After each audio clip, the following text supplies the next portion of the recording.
Welcome back. I'm Angelo Sinopoli, one of the co-chairs of PTAC.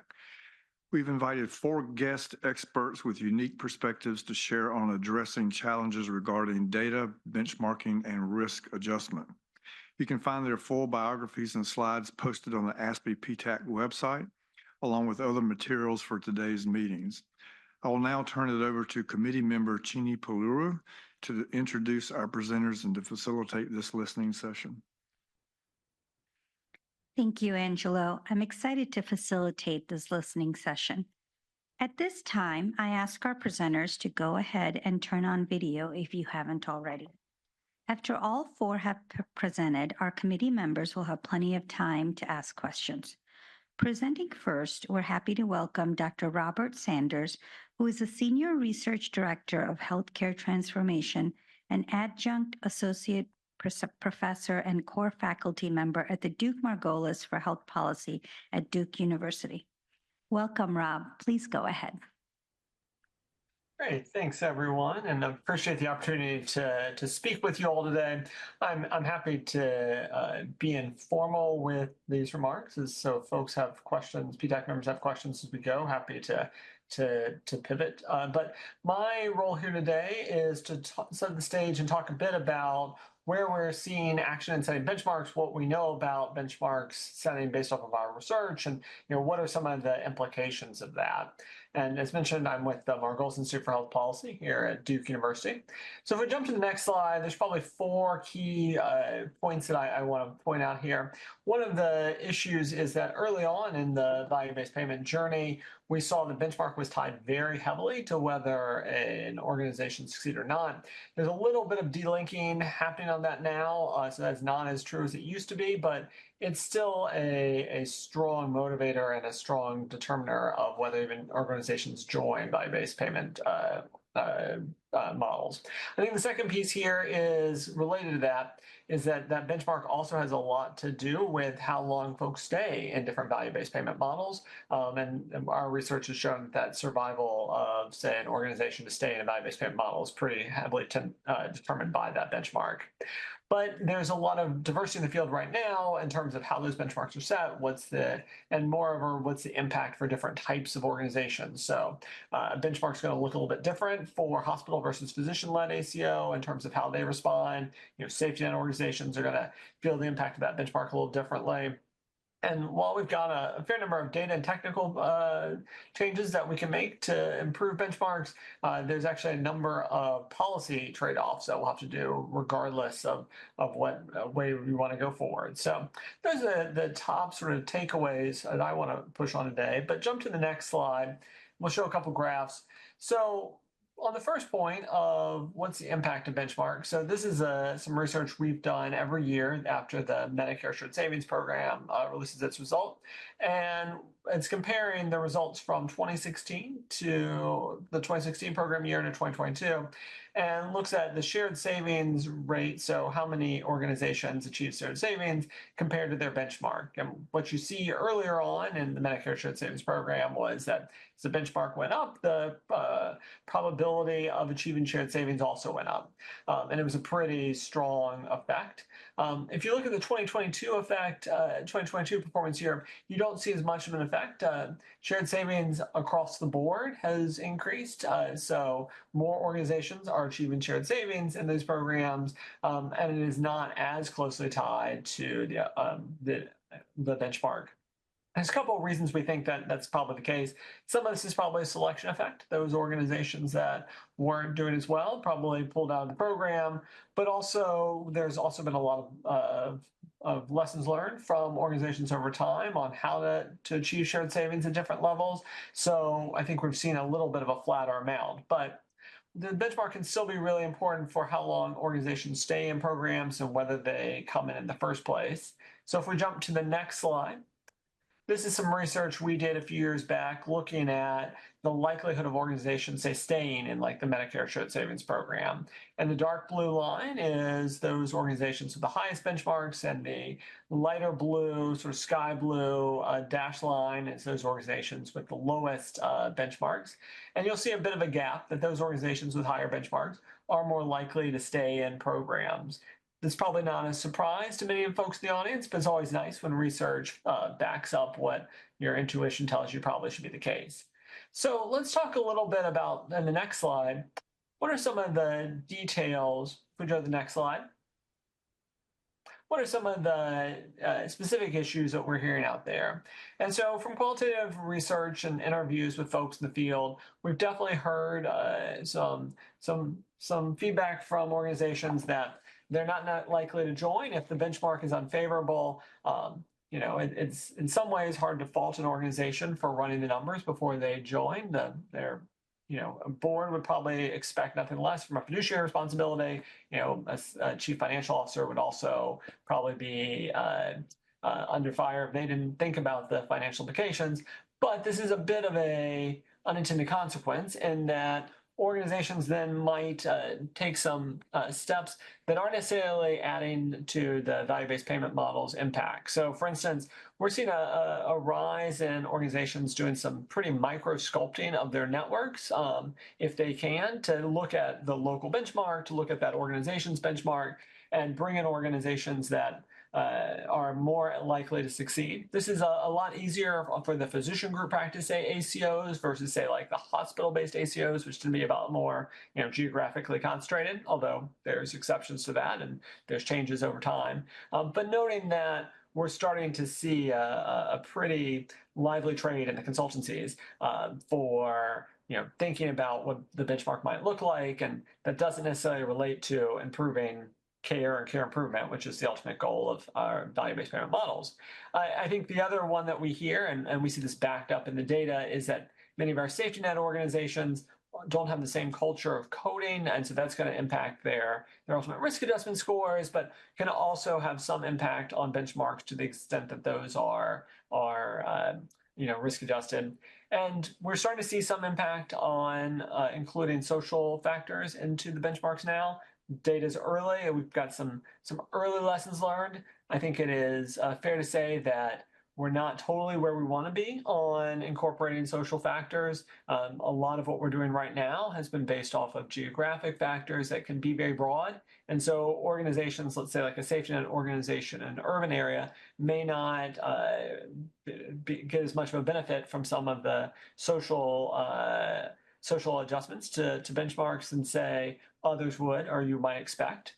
And of course, there's still a challenge here that we're hearing from many organizations on the differences in incentives between programs. So some of our value-based payment participants have noted that they have felt a disadvantage compared to, say, organizations participating like the Medicare Advantage program, because there are very different benchmark/risk adjustment algorithms in use here, which can make it more financially sustainable to participate, let's say, like the Medicare Advantage program, compared to many of the traditional Medicare value-based payment programs. So we've got some challenges here.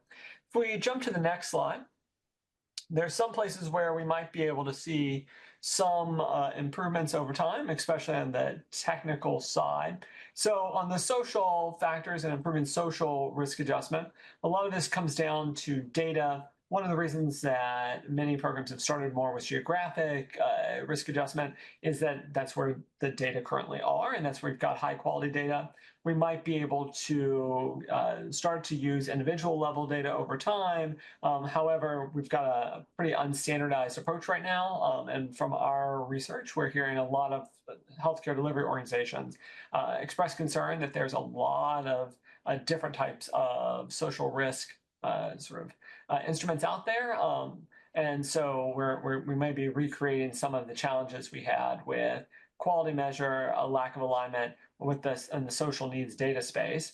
I want to flag risk adjustment. I know some colleagues after me will dive deep, but just noting one of the challenges we've seen with risk adjustment right now is that it's very coding based off diagnoses and a lot less on what actually gets done to that risk. And there are some opportunities with new data that Aneesh and others have worked to free that can help us really understand and use new types of data to help understand what risk adjustment should be.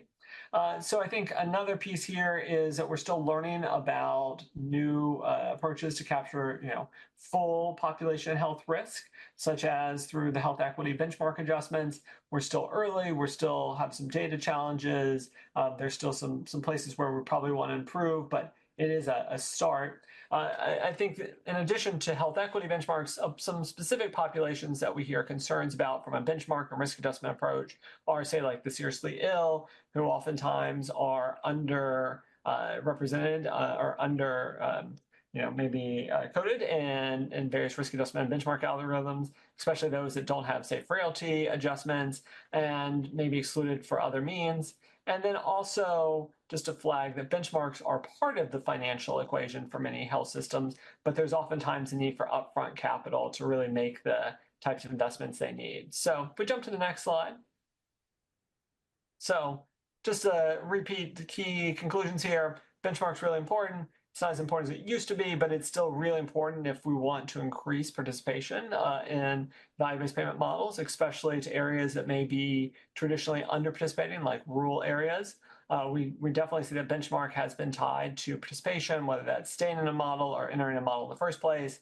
We see that there's a lot of issues right now in benchmarking, and those can have some differential effects depending on the type of organizations. And we've got some technical approaches that can be used to help improve benchmarking, but we've still got some policy decisions that needed to be made. And with that, I'll stop and turn to the next presenter. Thank you, Rob. Next, we're excited to have Dr. Randy Ellis, a professor in the Department of Economics at Boston University. Welcome, Randy. It's over to you. Great. Thank you. I'm delighted to talk to this distinguished audience, and it's been fun visiting and listening to the sessions of the last 2 days. I'm going to talk about risk adjustment, and you've seen this slide that we're focusing on the meeting content today. And next slide. My background is that I'm one of the co-developers of the HCC risk adjustment, which gets much maligned, and I agree that it has lots of weaknesses, but it is underlying the payment formula used for risk adjustment in the Part C, Part D, and also in the ACA marketplace.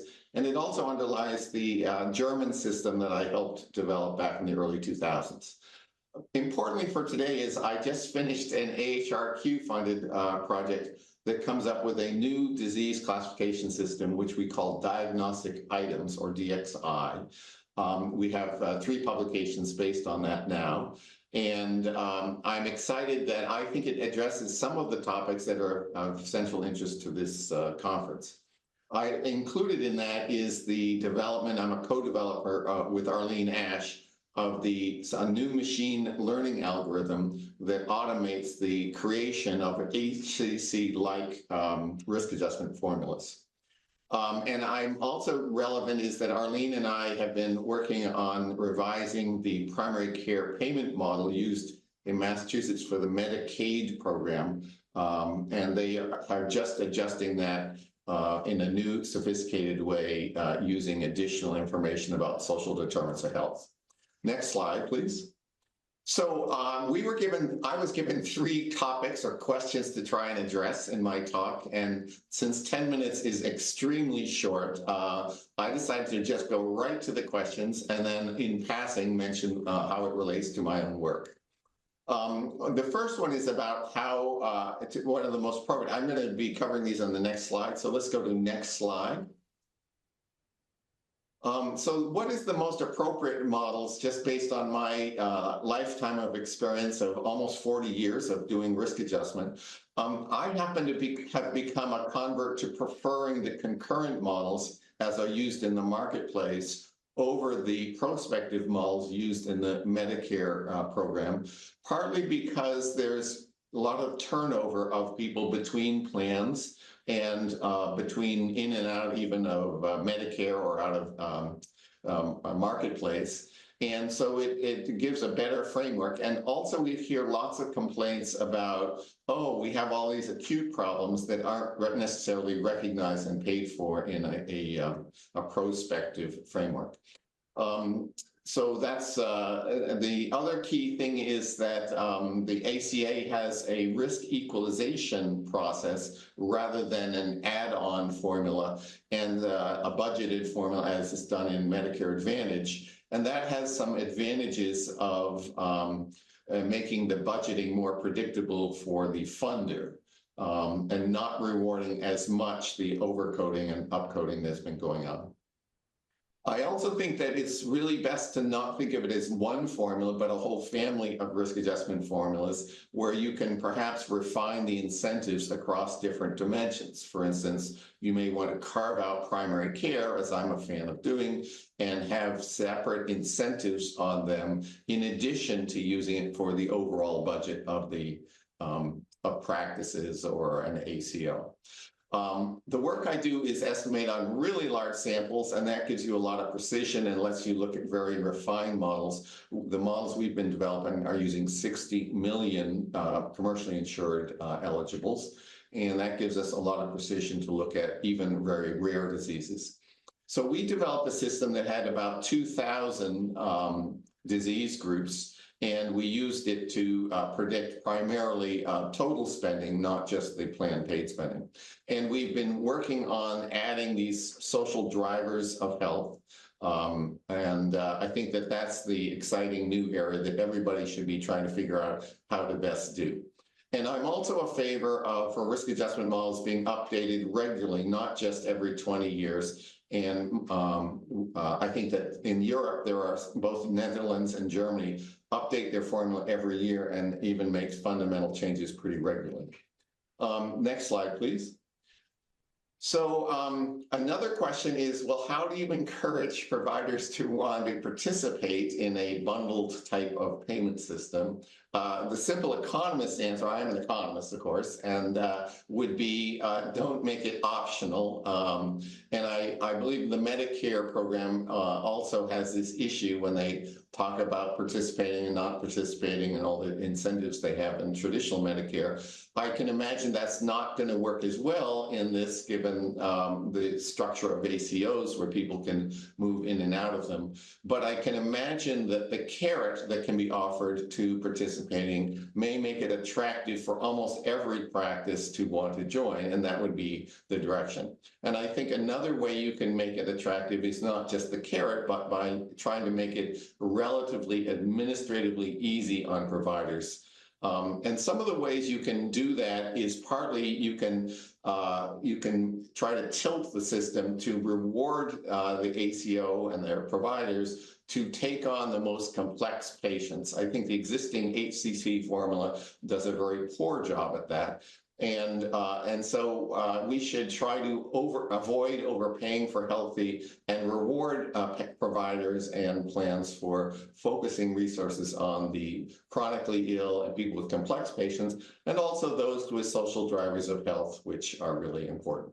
Another factor that hasn't come up as much in the discussion so far is prevention, and that's something important to build in correct assessments for that.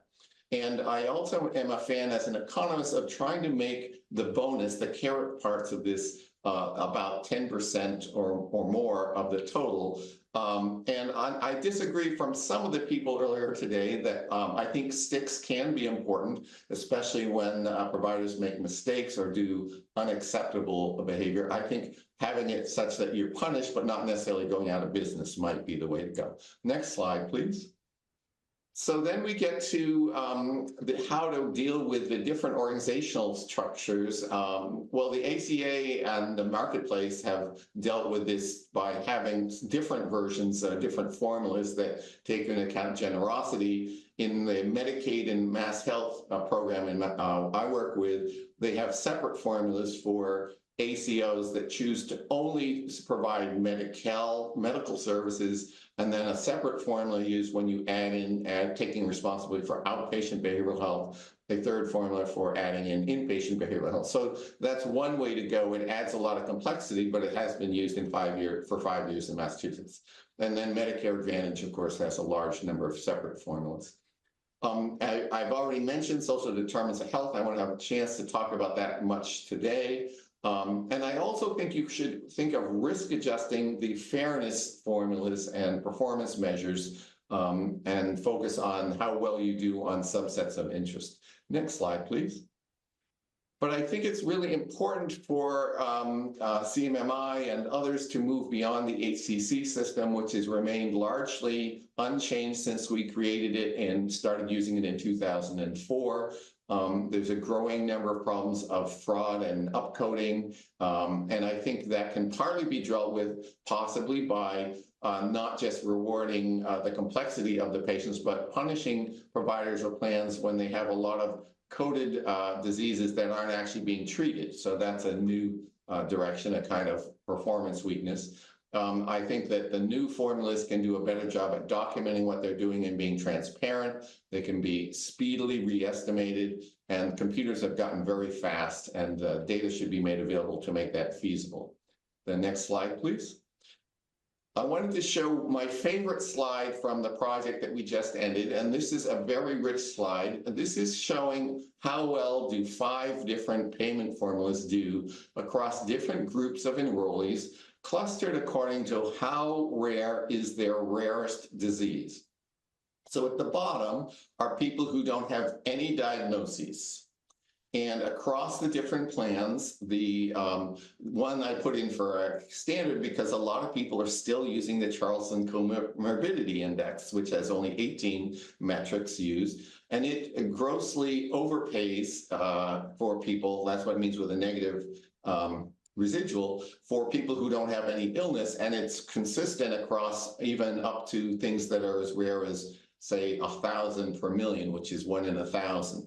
And the HCC is the second bar down in each of these clusters. And you can see that it also greatly overpays for common diseases, but massively underpays for rare diseases. And surprisingly, even though diseases can be rare, about 40% of the total commercially insured population have at least one diagnosis during the year that is relatively rare. And so it's not really fair to say, oh, we do really well on all the common diseases when we're actually doing very poorly on a lot of the rare diseases. And what I will end by saying is the DXI model and the DCG framework we've implemented that builds in appropriate concerns about incentives basically corrects for this underpayment for people with rare conditions, and is the main reason why I favor relatively rich models that are both more predictive and more useful. Next slide. And I think I've run out of my time, so thank you. Thank you, Randy. Next, we have Mr. John Supra, who is the Chief Data Health and Analytics Officer at Cone Health. Welcome, John. Please go ahead. Great, thank you. I think Aneesh was going to go before me. Oh, sorry about that. So No worries. Let me welcome him. We're happy to welcome Mr. Aneesh Chopra, who is the president of Care Journey. Welcome, Aneesh. Well, thank you all very much. And John and I can basically swap time. So consider this like a tag team, if you will, for the presentation. But I want to address the challenges on data benchmarking and risk adjustment similarly to our 2 colleagues, but maybe driving a little bit deeper on data access and use. So if you'll indulge for my 10 minutes, if you don't go to the next slide, I'm going to make a few general observations. Data sharing in healthcare has been governed since the original HIPAA around administrative transactions, and CMS oversees a team that effectively guides the regulations. It's been advised by the National Center for Vital Health Statistics, and it's largely seen as the sort of EDI transactions governance program. This is a method of data sharing. And, for the last decade, we've tried very hard to add content through the EDI-based system, and we've struggled. 2 very high-profile examples. CMS wanted to address some kind of prior authorization for advanced imaging that was expected to save hundreds of millions of dollars, I think close to $750 million a year. Originally, I think proposed in 2018, 17, somewhere in there under the PAMA laws. Well, a critical part of that prior authorization process was the need for physicians to be able to document in the chart or in their EDI process that they did in fact review the literature and therefore are making judgments informed by the literature as called for by the regulation. Unfortunately, that system could not accommodate this technical need. And so last year, CMS had to withdraw, sadly, a program that would have saved hundreds of millions of dollars, but technically could not work. Similarly, the FDA for years has asked for the medical device identifiers to be made available in the data so that we could do a much better job if there's recalls for safety. And once again, last summer, I believe the answer was too difficult, can't do it, and won't make it. On the other hand, we're entering an era of, with the HITECH Act, we've invested quite a bit in electronic health records. These are not run by the traditional, transaction systems of yesteryear, the EDI systems. These collect electronic information that's shareable in a more modern way. The standard today is basically a RESTful API or application programming interface. And so what we're hearing at the moment is a lot of opportunity to take previous policy objectives and reimagine doing them in a modern technical stack. You want to know the medical device? It's right there in the FHIR API. You want to be able to document the sort of the prior authorization for advanced medical imaging? It's right there in CDS hooks. So I wanted to highlight in my opening remarks the notion that we need to start converging all of our policy objectives, including the work we're doing in this session on value-based care. Think about what a FHIR-based alternative would look like, so it's more of an enabler and not a hindrance or a headwind. There are 5 specific areas I think we need to work together. 1, we need to know what benefits the insurance companies are making available to our patients. More and more of those benefits address supplemental social needs, and they're not typically available in the swiping of the credit card to say, geez, you're insured, great, but did you know you also qualify for 6 Uber or Lyft vouchers? Second, more and more of our payment systems, including the new CMS Enhanced Oncology model, need clinical data in order to administer those programs.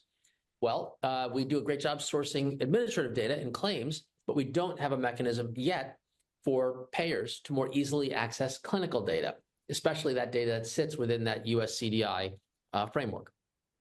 Third, perhaps most importantly, we want to be very respectful of the bedrock of data sharing, minimum data necessary.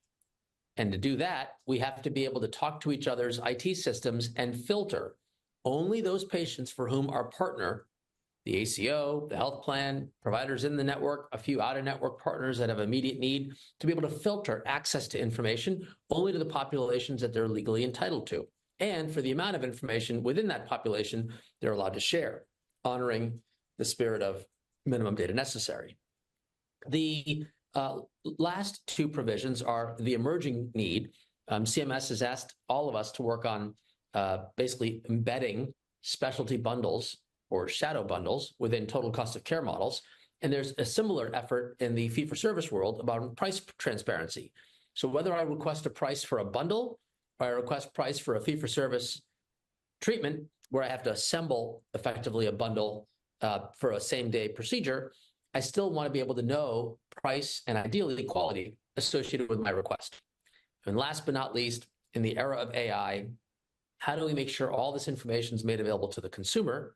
And as President Obama told us in 2015, to the applications and services that can help them make sense of it.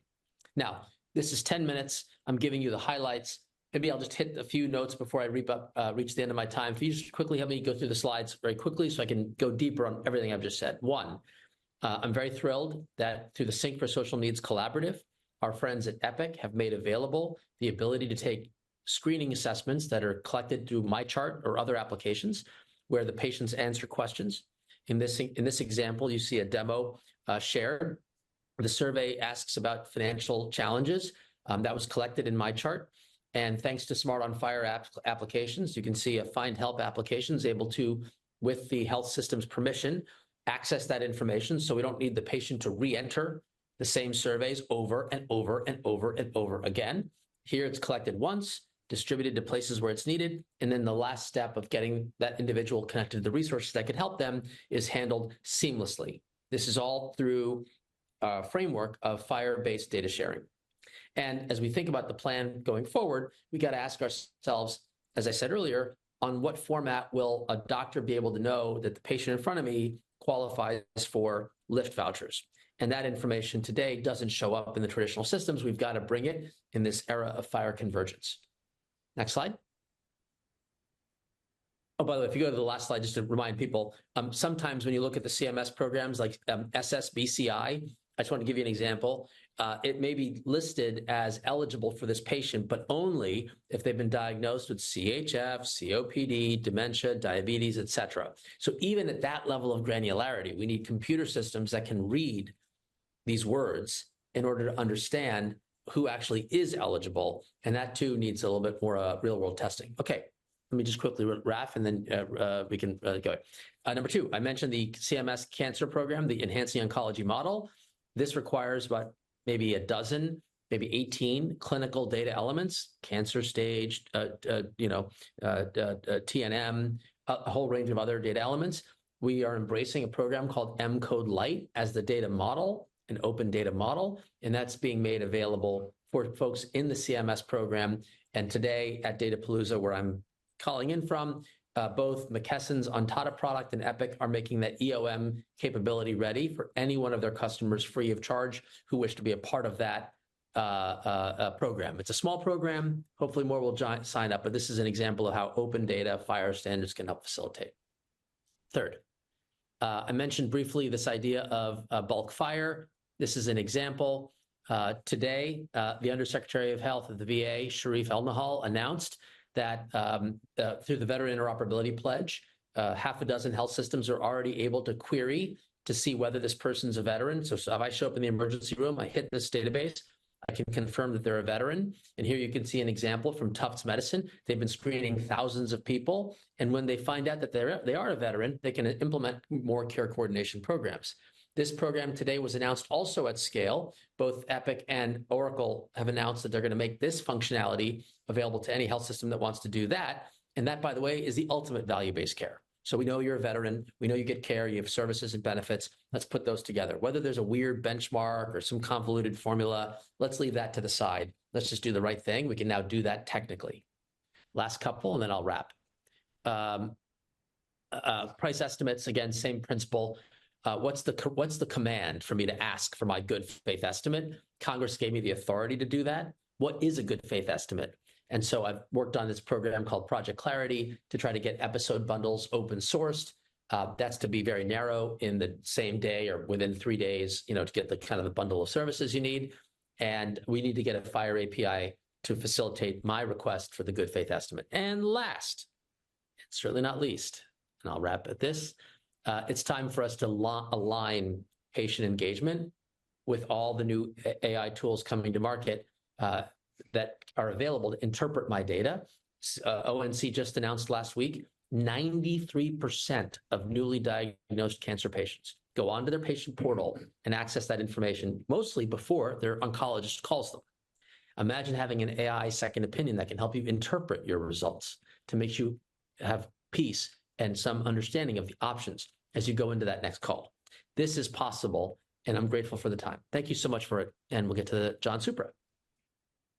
Thank you, Aneesh. And finally, we're happy to welcome Mr. John Supra, who is the Chief Data, Health, and Analytics Officer at Cone Health. Welcome, John. Please go ahead. Great, thank you. And you can go to the next slide as well. Great, so I want to build on both what Aneesh talked about and both as I appreciate the opportunity to share my perspectives with the committee in their work on value-based care. It's through the lens of doing this work on the ground. And as Aneesh said, there are a number of standards in place in order to move us forward. And I'll talk about those. But when you're an ACO considering participation or a provider group, you have a number of challenges. And I want to talk about those challenges on the ground from my lens in trying to build the data and analytics requirements needed to succeed in value-based care. To drive success, you're often faced with looking at all of these various data types. the clinical data, that EHR data, payer data, program data that you may be involved in, and a whole bunch of third-party data that you may find valuable for the risk adjustment or other work.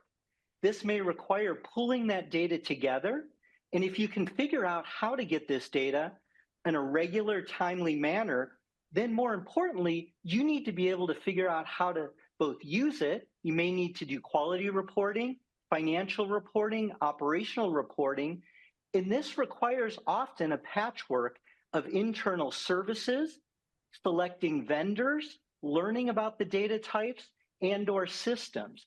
And these are the realities on the ground when we look at how to build data and analytics infrastructure for success in value-based care arrangements.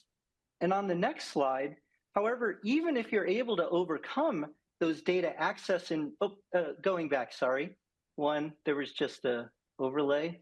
Oh, yeah, bringing together and building on what Aneesh said and what President Obama said, our goal is to build data applications. And these data applications are what is needed to transform care. It isn't just enough to be able to get access to the data or do the reporting, but what we really need for population health management are applications that allow us to be able to understand the risk of a patient, to be able to do patient attribution to various primary care or specialist care providers, to do risk stratification and segmentation for eligibility into a program, or to support and drive the workflow of our care management teams, or engage and communicate with patients, or referrals, either clinically or with community benefit organizations in support of social needs. It's all of this tracking and reporting and bringing together of the data that is required for support in value-based care. And on the next slide, as we think about what are some of these barriers to participation, the work that we have right now is more akin to artisan craftsmanship than standardization and automation that the modern technology era enables us. And this real cost is high. In my experience, to get the foundations in place, that we are still talking about hundreds of thousands, if not $1 million, both initially and annually for a successful ACO to build the data and analytics infrastructure to accomplish the things that we're talking about here.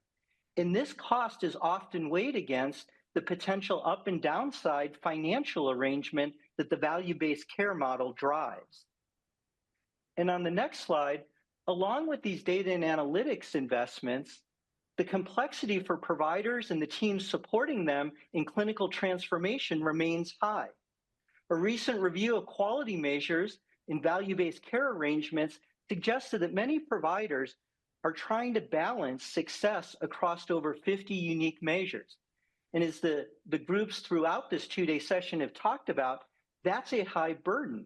And the data and analytics infrastructure needs to be able to report both to the clinicians and practices, as well as back to the programs, success on these measures in near real time, so changes and adjustments can be made. On the next slide, although it may seem that these challenges are difficult, we are making progress. As Aneesh just talked about, many of those core foundational elements have been put in place to drive standards and standardization.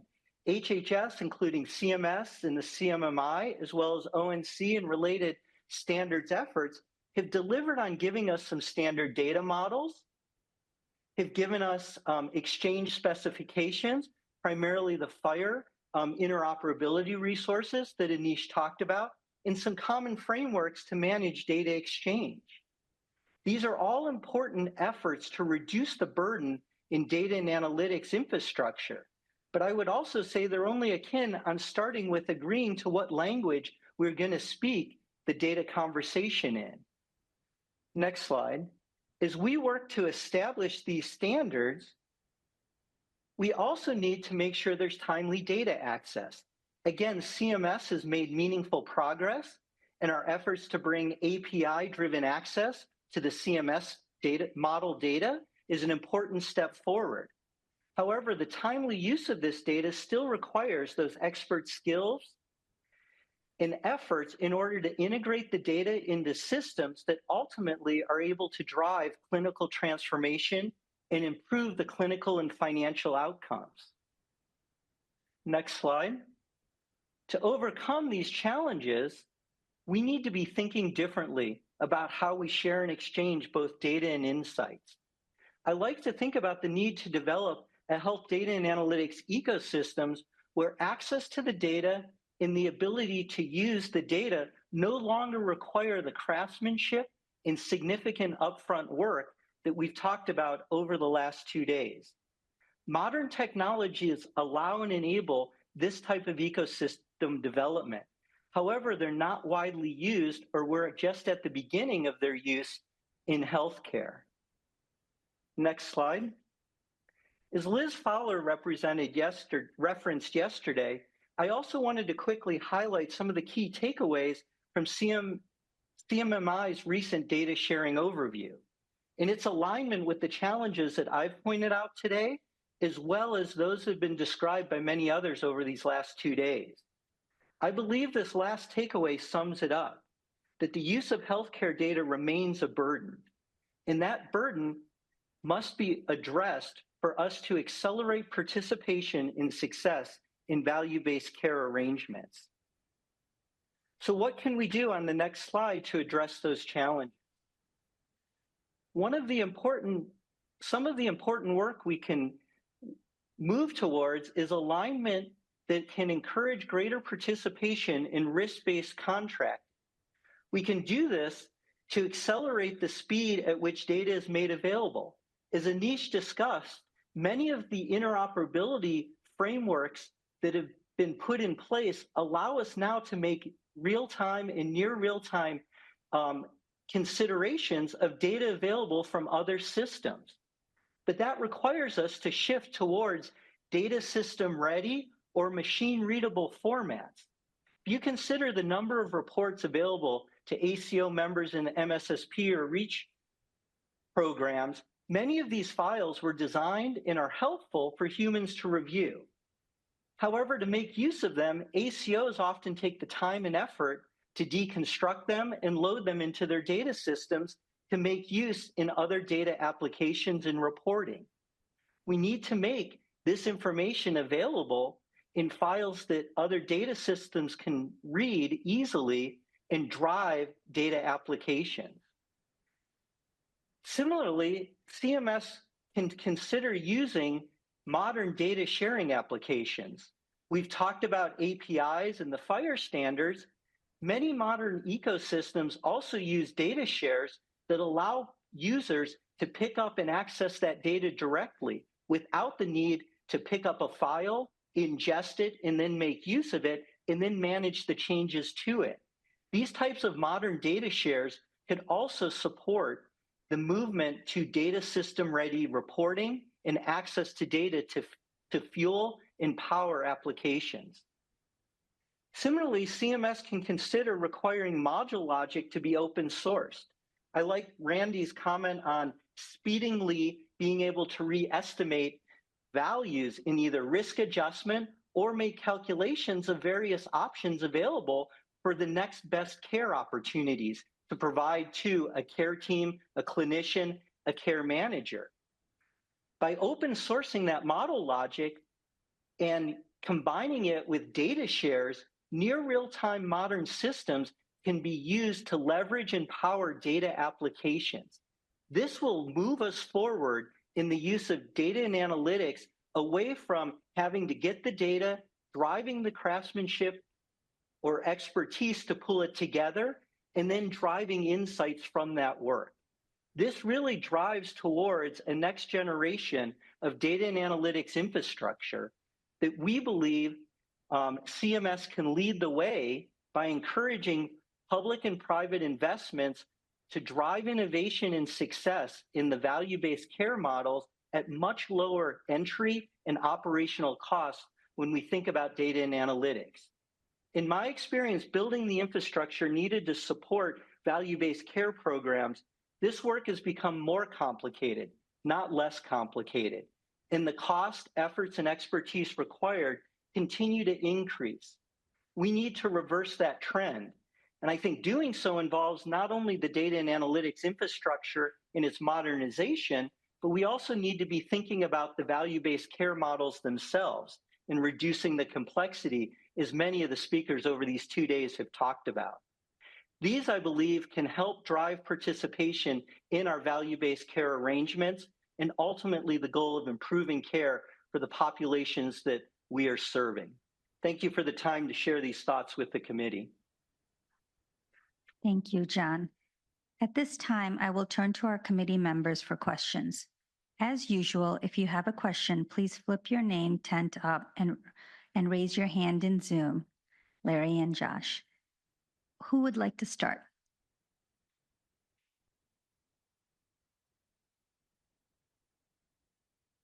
Angelo? So this may be more of a question for Aneesh, but anybody can chime in. So as I heard all the new models for obtaining data and data integration, how does that fit into non-Epic patient or physician workflows with different EMRs? And obviously getting the data is one thing, having it fit into a workflow is a difference. ONC has I should say, the Assistant Secretary for Technology Planning, ASTP, has regulated all EHRs in the Cures Act to not only export data in the FHIR format, that is to enable application access, but also to allow any clinician to download the equivalent of an iPhone app store, a Smart on FHIR app that can be sponsored by anybody, the ACO, a health plan, Apple, anyone. And that app has the ability to be able to read which chart you're on. So if I'm in an ECW clinic practice and I'm looking at patient Susie's chart, the app tied to the ACO can read that, ask the mothership, do you have anything to say to me about that? And then bring that information back. So that is something that all certified EHRs through the Cures Act are technically capable of doing. Now that means, Angelo, you'd have to have an app that you want to put on top of someone's EHR, but it's a heck of a lot easier than having to rip and replace everybody's EHR. Thank you. Looks like Randy and John have their hands up as well. So Randy, we'll go to you first and then John. Very briefly, the software, the modeling that we did for creating the diagnostic items and the risk adjusted version, we have posted the classification system online as a supplement to our JAMA paper and the coding of the final preferred model. And we're committed to software that can be used by anybody to apply these models, unlike many of the other risk adjusters. And our framework has already been used in Belgium and Korea because they were the quickest to jump on it. Let's put that link in the chat. That's John. Yeah, that's great, Randy. That is the sort of open source thing that I was talking about, and I think as Aneesh touched on, that idea of how do we get these models available. I think agreeing with Aneesh on the standards, the movement that the regulatory bodies have pushed towards all EHRs, I think it still enables us to start to build on the workflows. So I think as we move through the data and analytics piece, we've got to be able to work on what are the right workflows that are going to change and transform care. And I think, Aneesh, a lot of the point you're making is also, it's not only just in the EHR vendors, it's other both public opportunities like Randy and his team are working on, private opportunities that can say, here's a workflow that can help and be integrated in. And I think that is the type of future, I think in response to Angelo, your question around how do we make these usable, not just in a certain EHR, but to many groups of clinicians and care teams. Aneesh, did you want to jump back in? Well, a friendly reminder, nothing works just because the government mandated or regulated it to do so. It requires real world adoption. And so part of the reason I'm excited to talk to the PTAC is you represent the demand for these capabilities. And if you start exercising that demand muscle, then when you actually go to turn these features on, if they don't quite work the way you wished, or they're too burdensome, or there's a problem, that feedback has to go back to the regulators so that we can iterate and improve. Today, we've got a lot of supply side regulation. EHRs must, but not a lot of demand clarification. So when they release a feature and there's been no actual implementation or testing because no one knew to turn that on, it's a little bit unfair to assume it's going to work well on day one. So the dream, as you contemplate recommendations in the PTAC, enabling a kind of real world implementation to test and then validate some of these technologies before they get released to the public might be the key to answering your question, Angelo. How do I make this work in a multi-EHR network? Everyone's still doing the happy dance from Randy's comments, but we'll go to Jen, then Jim and Larry. Jen.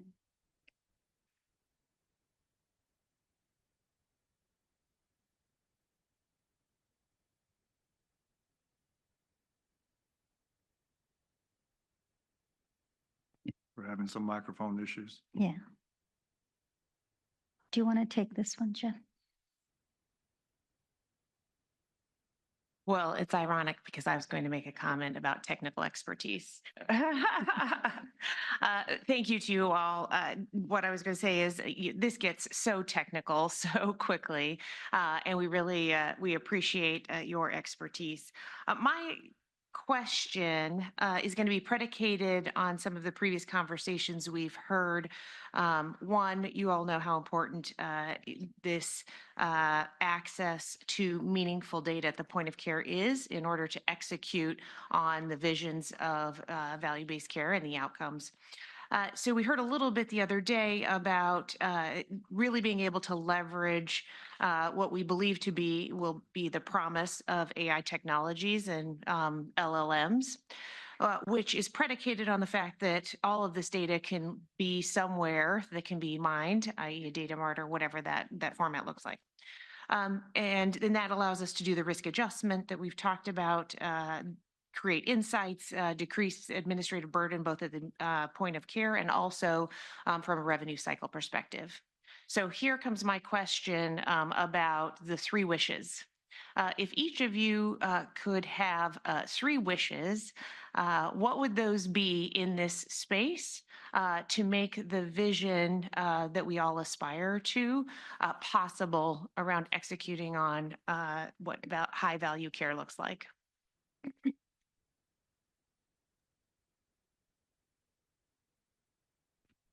Go ahead, Aneesh. Thank you for the question. And I think you're kind of teeing up the deliberations that your body has the power to bring forward. And I think in that vein, I would say, number one, we absolutely need to do a better job organizing the demand signal. So if a payer wants to do a social determinants of health risk adjustment, we sure as hell would benefit from a common demand signal. What constitutes a patient with food insecurity? Is it someone who answered one question that they struggled for food? Is it a clinical judgment based on whatever their perception is? Is it a health system that asks, do you want my help addressing that condition? So the denominator falls. When we have these requirements, but there's no consistency in the demand signal, if you're the IT people, you don't know what you're supposed to put into the system. So you put your best efforts and it may not work, and then you get frustrated. You got to do all the workarounds. So step one, please recommend that we organize the demand signal for outcomes measures and then work towards ways in which that can be automated, number one. Number two, I believe we absolutely have to measure the administrative burden in value-based care. So we track all this RVU stuff in fee-for-service. If it turns out that we're spending another 30% more administrative costs just to administer the building blocks, asserting attribution, tracking benchmark trend, identifying gaps, addressing a rising risk, whatever the attributes are that you're going to deliberate, then being able to have a foundational benchmark gives the industry a signal as to how burdensome is it, so we can make iterations and improvements. And if I had my third wish, this might be my first wish. In the pandemic, we needed Israel to tell us what treatments worked, because they had a learning health system. They had clinical data and administrative data combined. They could understand what was happening to the COVID population in very real-time fashion, and they were able to make decisions. They could learn from the experience of the network. That's not us, people. As of right now, there are no public-private partnership databases where clinical data and administrative data are pooled to be able to understand what treatment protocols work and which ones don't work. And that infrastructure is the most important gap in identifying not just who wins in value-based care, but what on earth did they do? What was the clinical protocol? How can others adopt and scale? That learning requires access to that information, and at the moment, it ain't there. Worse, as much as we've made open data a priority, we have Medicare fee-for-service data that gets updated monthly in the public domain, so that's pretty good. But Medicare Advantage data is 2022. That's half the population. And Congress today prohibits the release of that information until all the last I's and T's have crossed around payment. That's no bueno.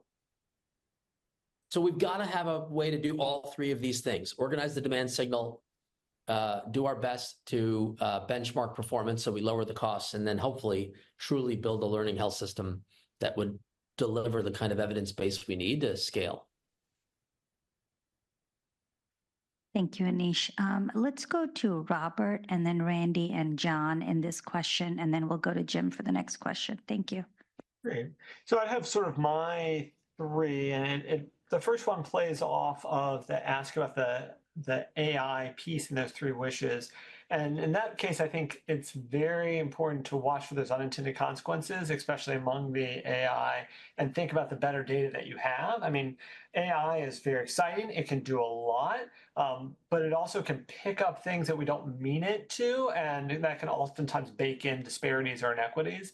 So I remember when I was a young graduate student, I was putting together an AI system looking at new ways of detecting breast cancer in mammography, and found a great method that was getting this great sensitivity. And the way it was working was it was looking at, this is back when you had film mammograms, it was finding specific markers, positioning markers in the mammogram that were indicative of callbacks, which meant that the woman was at higher risk of breast cancer, and had nothing to do with the actual anatomy. And just like that, it's very simple, similar in a lot of AI tools to be able to pick up signals that are, in fact, evidence of existing inequities, like say in risk adjustment, that may be that somebody has lower utilization because there are access issues or the like, as opposed to really understanding where risk is. So just want to sort of put a plug in there that we'll need some better data for those AI tools so that we don't bake in any type of disparities and inequities. I think second, one thing we're hearing from our provider friends is just, again, the need for standardization, especially in social drivers of health. There's a lot of excitement right now among better social drivers of health data. But that also means that we have created this just diversity of tools that are out there. And, you know, if we talk to different health systems, they'll say, I have, I don't know, 3 to 5 different instruments, each of which have slightly different question variants, each of which have different answer variants, each of which are storing the data differently on our HLR. And it's just creating this morass that's going to possibly cause people to be a little bit hesitant to participate in some of these social drivers of health programs because they're feeling overwhelmed by just the administrative burden that's happening in screening. And I think tying to that, one of the things that we are finding in our work in North Carolina, especially with North Carolina's Healthy Opportunities pilots, which were one of the first in the nation, or the first in the nation, to use Medicaid funding for addressing social drivers of health needs, is just how challenging it is to actually do a lot of the social drivers of health screening and get those data in the first place. So, our clinician friends in the audience will probably be resonate with the fact that clinicians hate asking questions if they can't do something with the data.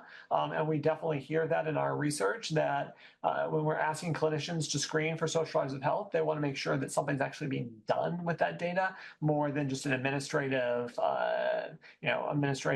sort of manner. And so where there's programs like, North Carolina, we've got Healthy Opportunities that are actually addressing social drivers of health, you can win more clinician buy-in because there's something being done with that data. There's a reason that we're asking our clinicians to spend that time.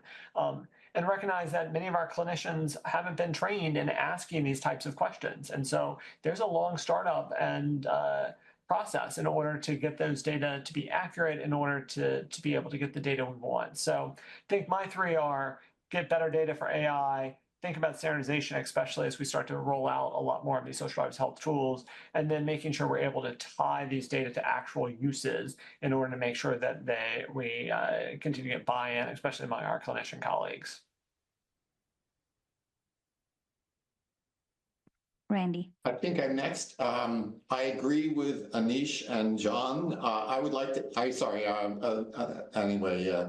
the thing I wanted to highlight is that there should be Medicaid data across states. That would be very helpful because those are so siloed and not yet available from CMS in a standardized way. The Medicare Advantage program is woefully slow in getting data. Actually, CMS has been making some efforts to make it harder for people to take data out of their own computers, which is really impacting researchers. They've delayed it, but implementing that restriction, but that's going to be huge impact on all of us. And the last thing is on social determinants of health. The work we've been doing in Massachusetts is using the state's own Medicaid data that includes the census block level information about each enrollee. And we found that that does quite well, in some ways is better than the individual's own self-reported measures, because it's capturing the environment that they live in, and a lot of it is related to those factors. And also, if you think about what providers do when they select who they want to treat, they have an enormous geographic component about that. We know that certain parts of cities don't have any doctors, and rural areas have much weaker prevalence. So geography is really important. It captures environmental and pollution and water quality and food availability. So that's going to be a challenge for data provision, because neighborhood information is extremely touchy. In my own concurrent risk adjustment models, once I know your diseases, I can do so well that I don't need to know your age. I do prefer your gender, but age is unimportant once I know all the diseases you have. And I think a lot of doctors would agree for many things. Once I know your constellation of diseases, your age isn't really the central feature. So if we dropped age, then maybe we could sometimes get bundles of geographic information instead of age. And I would love to have that for my social determinants of health variations. Thank you, and John, and then we'll go to Jim's question.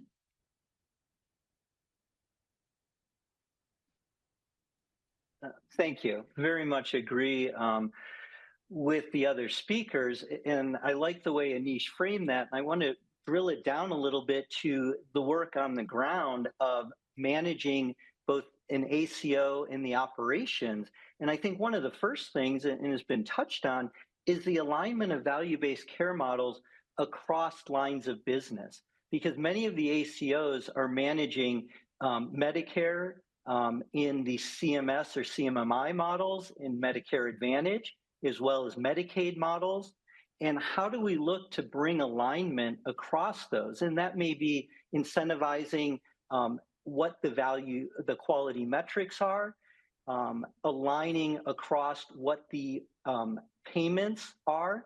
So how do we find that? Because that becomes a burden that I think is important to be thinking about broadly. I think, as I talked about, the standardization of data sharing and using modern data management platforms. Right now, we continue to do much of the work in a lot of point-to-point data transfers. And that is a challenge when you think about the burden of each one of those. So that's a very practical wish list item, and these are available for potential use. And then finally, I think this notion of open sourcing the various methodologies. So if we are going to align around social determinant of health screening, if we're going to align around how we look at the different resources available in a community, if we're going to align around referral processes, we need to really drive backwards from that alignment to what data is necessary for the next group to act. So how do we make sure that the work is data interoperable in order to connect the various parts of the health delivery system? So three wishes there. Next, we'll go to Jim. Thank you. I'm reminded that our opportunity here is to recommend to the Secretary some ideas from the committee based on expert testimony about how could we lower the barriers that have been identified around data sharing, data insights, predictability, and such.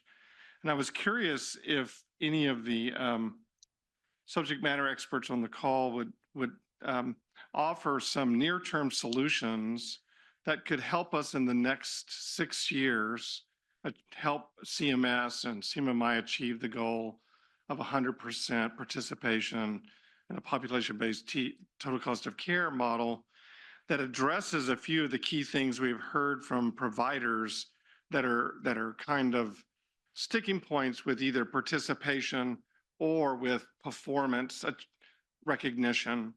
And some things that we heard, I'll just reiterate. We heard something from a physician just a few hours ago around just timely communication of the care of their patient when they're not in front of them by another provider. And we've talked about clinical data sharing, and someone just mentioned just the disease burden, actually being able to share the number of diseases that a patient has, but it goes into a common an AI machine that basically satisfies what is that risk for that patient that we share commonly, much like HCC scores. And then the data analysis and reporting insights relative to predictability of are we being effective, and if not, in our goals of achieving quality and reducing costs. And then last but not least is data sharing around our health-related social needs. So I'm curious, I'll just restate it, is that I'm curious if our experts might recommend something that we can actually put in a report that could actually be executed to help kind of achieve that goal.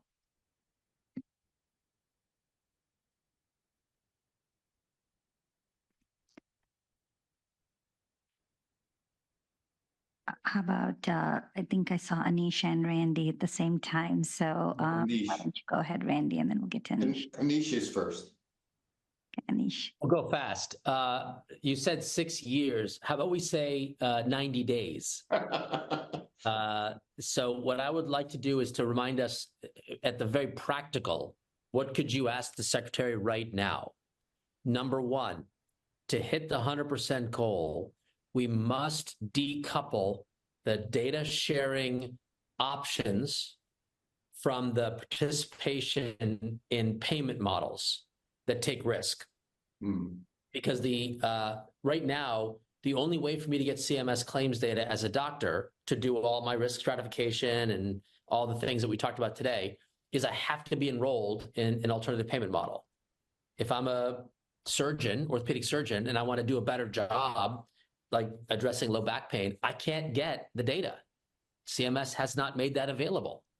And so now with the brand new rule, the ACPM proposed billing code, which is essentially a bundled primary care payment, there should be an opportunity for any doctor who wishes to do better care to get the claims history. Once CMS sets that default, then that will usher other plans to do the same.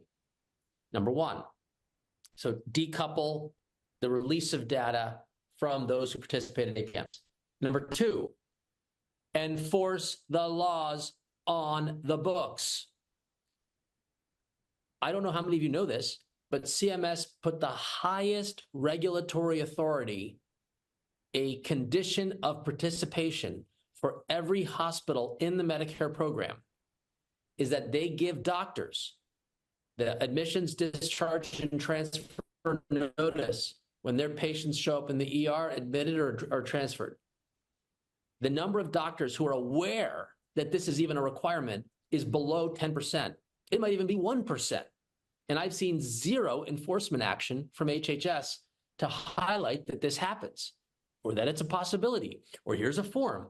Ask your hospital about how to get your rights. Not a peep. Nada.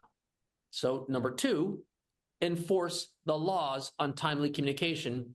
ADT feeds the doctors. Finally, all the infrastructure we talked about, I hugged John Supra through this virtual, I'd give him a hug in the meeting if I could.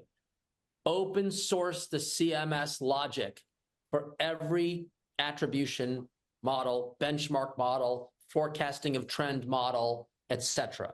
We pay through the nose to have a CMS contractor develop it and then to reverse engineer it to guess.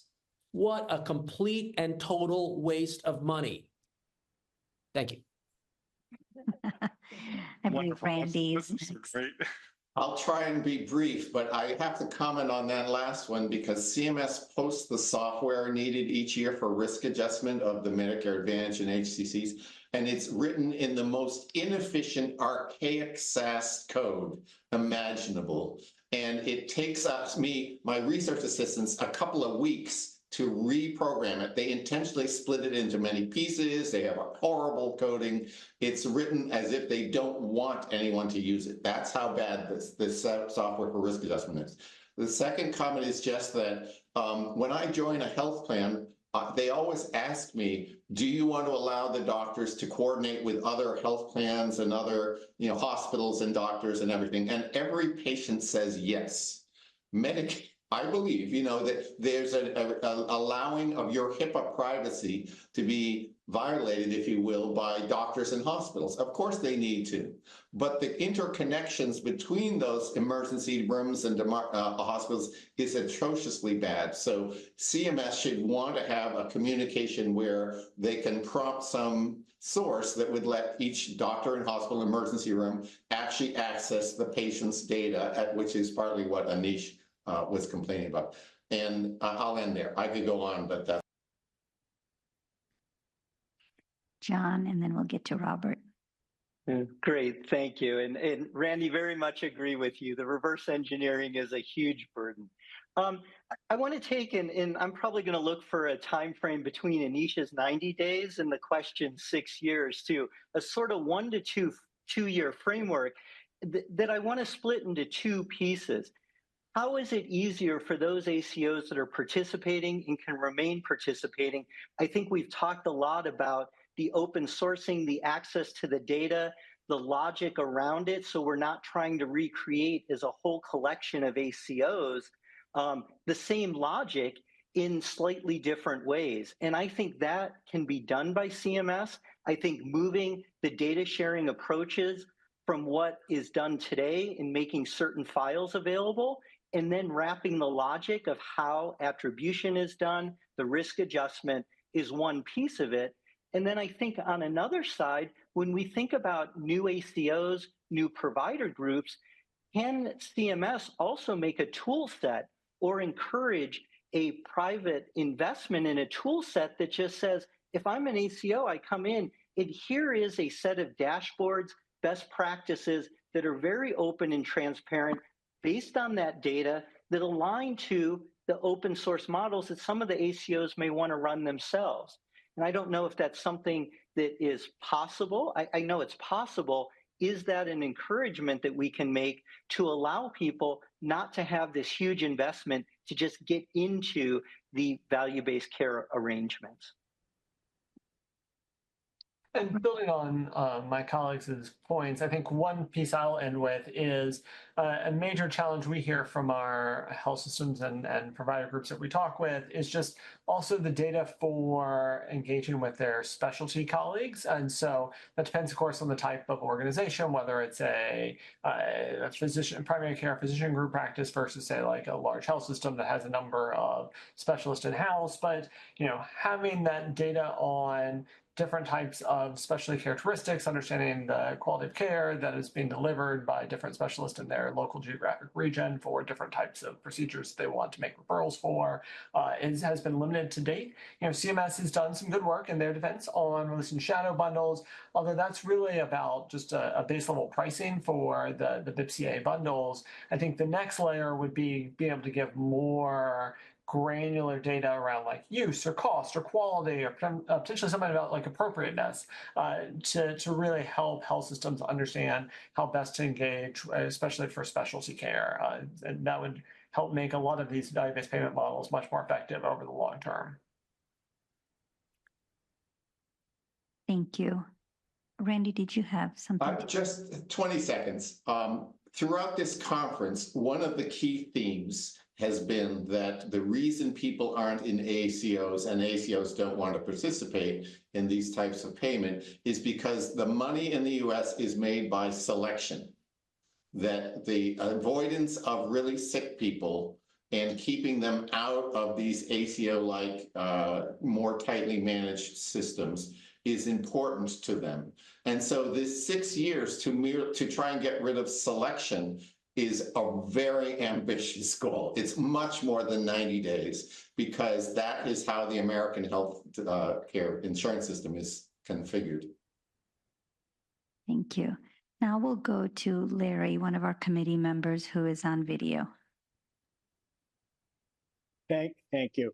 Well, as a certified data geek, I've loved this session. I've had to hang on for dear life at times, but I've enjoyed it.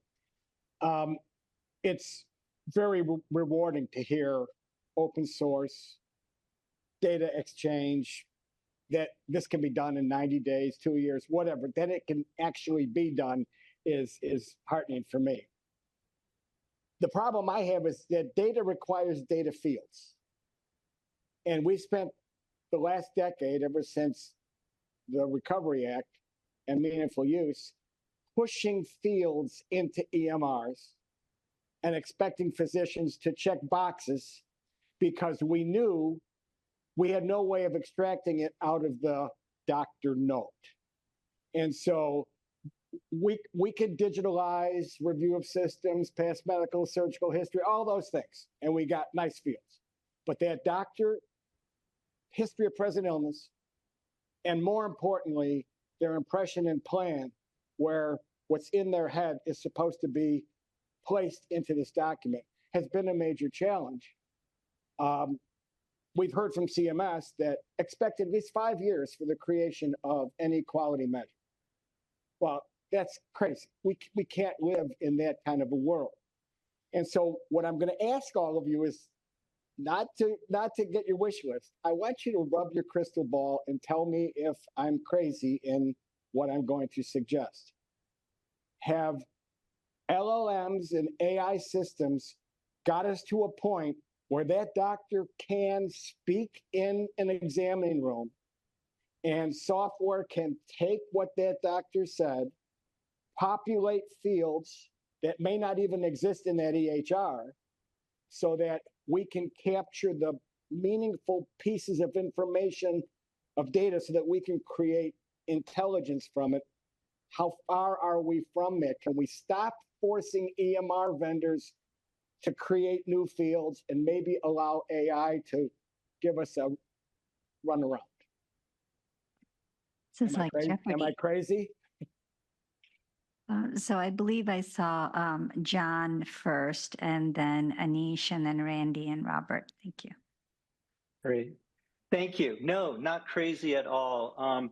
We have been working in work that I've been doing with our care management teams has been focused, and I think it is equally applicable to physicians, all types of care team work, where we've been using ambient listening to essentially collect the interaction between the care manager and the patient, be able to then summarize that into a summary note, being able to pick up on different instructions being made to the patient or their care team, being able to also take, say, a social determinants of health screening and be able to fill in parts of that along the way, and then take that care summary. And some of the work we're working on right now is to then turn that into what you might think of as a standard care plan, problems, goals, interventions, and move that into this discrete data so we can track it. So that is work that I've been engaged with some of our clinical teams and our technology partners. And it is real work, and it's real work that we're deploying. And I personally have done a little less on the physician side, but I am pretty sure that that same work is going on in physician exam rooms with the same notion of how do you take that, get the transcript, get a summary, get actionable data, and then put that into the places that we can then report, monitor, drive those data applications. And I think it is real. It's here. We also keep a track of the transcript so that the clinical team can go back, and if they're not sure, and all of those are editable by the clinician so that if they either disagree or would like to modify it. So I think it very much is current state and is what we need to do more of to reduce the burden on our physicians, our providers, our clinical teams. In the spirit of time, three things. One, we're at Datapalooza in an hour. One of the EHR vendors, McKesson's Ontada division, is demoing how they introduced the FHIR cancer moonshot enhancing oncology model data mapping. These 18 data elements are not currently captured. And today they're manually collected in Excel spreadsheets by doctors that participate. Today, they are demoing how they are able to take the LLM capability, summarize, map, and then test and accurately measure whether they can submit what's needed. That's being demoed right now. Two, the VA put a $500,000 prize competition last fall and focused on ambient dictation use cases, exactly as outlined by John, but for clinicians. And then two, related to that, a kind of a document summarization tool. So if you could pull all the historical information besides listening to the actual clinic visit, you can pre-populate. So both of those things are happening, and over 200 companies were competing in this competition. Several won, and so that's another example. And then three, just to be super pragmatic, we are early days. So healthcareaicommitments.com, we've organized a voluntary self-regulatory body for payers and providers who want to step into better uses of LLMs so that we collectively are governing how to minimize risks, minimize hallucinations, minimize inaccuracies, because we're not solving world hunger through an app. We're having to work together to put these technologies in the best interests of the people we serve. And so I would strongly recommend maybe the body can discuss, should there be more encouragement of self-attestation and regulatory efforts, because currently these are not regulated activities for hospitals and health systems. There's nothing specific that they have to do under AI work. It's still the same, don't discriminate and so forth, that's existing. I agree with the previous two comments. My son is a doctor, and he is also using recordings of his clinical meetings with patients, and it greatly simplifies part of his duties, and it's a great tool. His complaint is that the goal of the software that he's using is to maximize the apparent complexity of the patient, because for many purposes, whether it's DRGs, or health plan ACO compensation, they will get more money if he codes up more detail. So he's annoyed. You know all those buttons that you used to have to click and doctors would give up and not do all of them? The AI equipment can keep prodding him over and over. Are you sure they didn't have this? What did you mean when you said that? And that's the bane of these systems. The same profit motive. And I'll back clean up here. I mean, and I think just building on John's point and Aneesh's, I think we've, in our research, have been hearing about ambient listening being implemented in health systems around the world, not only in the US, there's Canada, England, there's a variety of folks. So I think to your point, Larry, the future is here. It's just unevenly distributed right now. And to paraphrase a famous quote, I mean, I think this maybe brings up 3 points. One is probably the biggest advantage of AI right now is in streamlining administrative burdens. We can potentially get in some trouble where we put AI into things that have more care delivery decisions because there's a variety of issues that can happen there. But I think, and to the extent that this is streamlining, there's still a clinician the other end of that AI tool that's maybe spending a half hour at night cleaning up their notes, but not necessarily spending 4 hours, over midnight trying to write their notes at night. I think there's a lot of advantages to deploying AI that way. I mean, I think the other 2 points here are that the AI aren't perfect. They can drift over time. They can vary depending on where they're implemented, in different organizations. There's a lot of potential gremlins that can pop out there. So to note that there's a lot of power, but also a lot of places we don't know. And to finally just note, as with much of healthcare, it all comes down to people. And so to the extent that the AI can support people's needs and reduce burdens, that's great. But there's also a lot of sort of unintended consequences that can happen in terms of, are clinicians trained in knowing what the various implications of some of the tools do? We also open up some cybersecurity concerns depending on what new devices are involved in listening. So there's some places here that we may have to think about as we do implementation. Thank you to all 4 of you. So we have 4 minutes. And since we have this brilliant panel, I thought I would end with a question. So now we're all in 2030. It's 6 years down the road. CMI, CMS, and the Secretary have all listened to your panel, and they have implemented one insight to follow. What would that be? So each one of you, 30, 40 seconds, and we'll end it from there.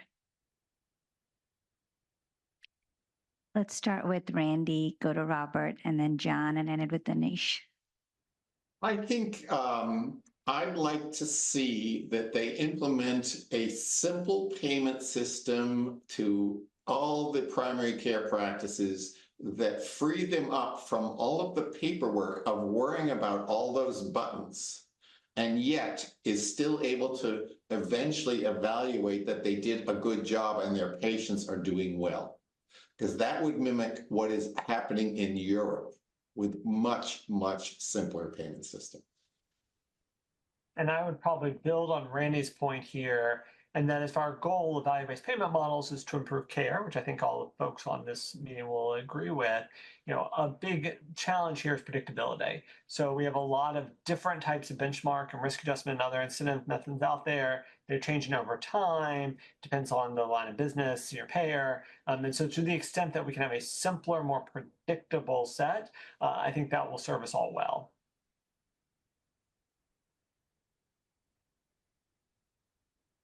Thank you. I continuing to build on that, I think that system needs to be underlying with data tools that enable not just our healthcare providers, but our community benefit organizations, all of those people that are going to drive outcomes in our value-based care models to be able to participate in an equal way, regardless of their existing data capabilities, and not needing to be experts and craftsmen. Yeah, I would just like this to be care.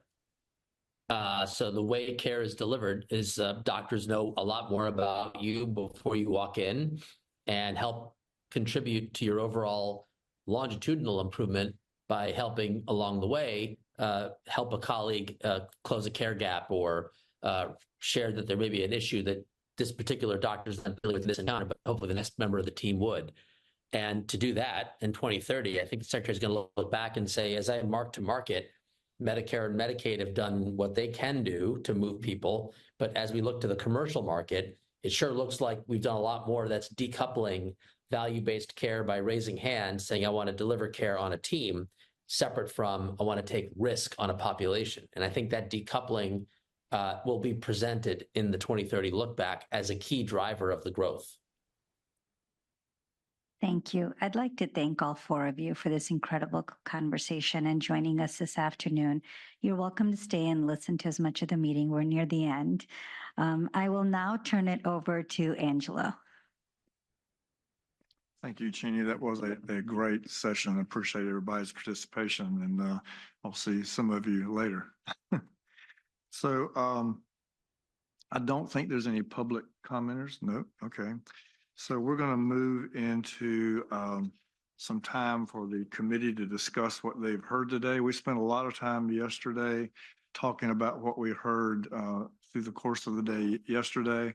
So I'm going to ask that today we spend time just adding new thoughts from yesterday and things that we've heard today. And we can have those conversations between now and 3 o'clock. And who wants to start? I'll pick on Lauran since she's beside me. All right. So today I was listening and could actually take everything in. So it was a really rich day. A couple of themes that really stood out for me are the importance of really adjustments for socially underserved populations, the factors in benchmarking, looking at ADI as a determiner potentially of looking at increased dollars to account for risk, and the importance in where those dollars shift, whether it's also investment in community-based organizations to build out network adequacy for meeting needs, or Schilling brought up the concept of the need for an integrator in the community to really pull these services together into a really efficient network. So I'll stop there and pass it on to my colleague, Chinni. I thought the day was pretty incredible in diverse perspectives, and a couple things stood out. I wasn't quite prepared to speak to them, but I think speaking to the last part, which is data, one of the most powerful things that really stood out was the decoupling. I do think that everybody should have access to CMS data presented in a way that is consumable by physicians, and they don't need to deconstruct and reconstruct it. I think that's really important in our goal to get to 100% participation. The other thing that really stood out today was the concept of measures. You know, the fact that we really need to look at patient reported measures as well as things like longitudinal and access measures that don't currently exist as a part of the overall measurement of how clinicians and provider groups are compensated through the models. So pass it on. So another rich day, another rich public meeting. So thank you very much for the PCDT, ASPE, NORC's hard work in organizing just a phenomenal panel of speakers. You know, I think I'll try to link some of the things I heard these 2 days to our public meeting back in June, where we talked about how skewed Medicare spending is, and that's because of the seriously ill and those with chronic complex conditions.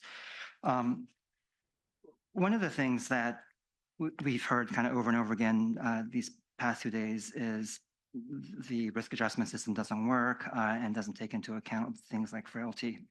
But I just thought like today's session just now, where the experts commented about the importance of delinking data distribution, data sharing with participation in value-based care initiatives was also very timely and informative. Just kind of as a practicing PCP, trying to figure out which cardiologist, which nephrologist to send my patient to right now based upon data. That's really hard to get. And so hopefully a suggestion like that will go a long ways.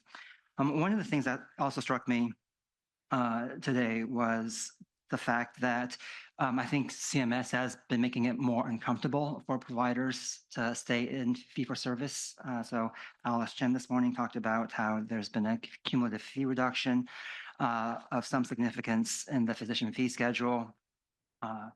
And the thing is, though, I haven't been comforted in the solution to that, which is to move people into value-based care. It sounds like it's not been the smoothest of transitions for many participants. And in fact, some of the participants that we most want to participate in value-based care, those ACOs taking care of highest risk adjusted spending because of their ability to be more efficient with these high cost patients have not really materialized as much, perhaps because of some of the benchmark issues and risk adjustment issues that we've heard about. The last thing I'll mention is one of the things I greatly appreciated about these 2 days is the emphasis on patient or beneficiary participation in their own care and how important it is to have involvement and some ownership from the patient's perspective and creative ways to think about incentivizing that, such as through waivers of copays and the such.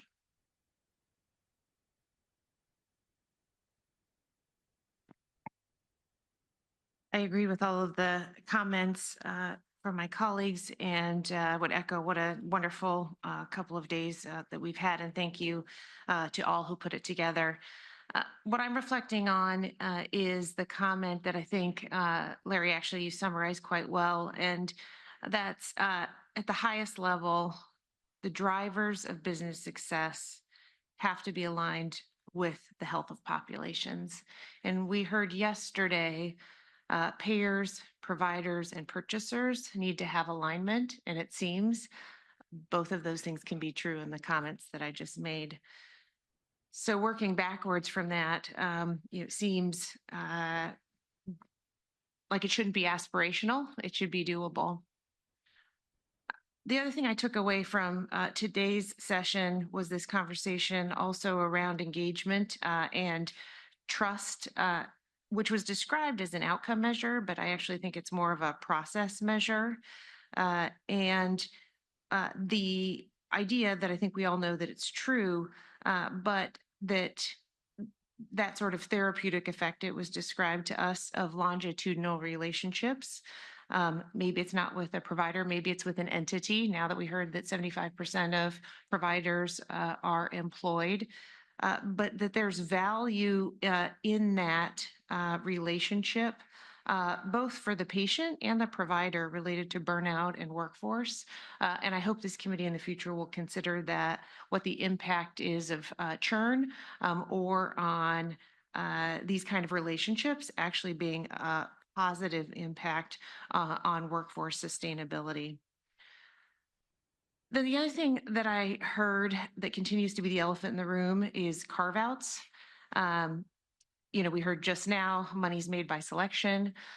We keep hearing about models where there's carve-outs of high-cost activities or therapeutics that make a big difference in actually total cost of care.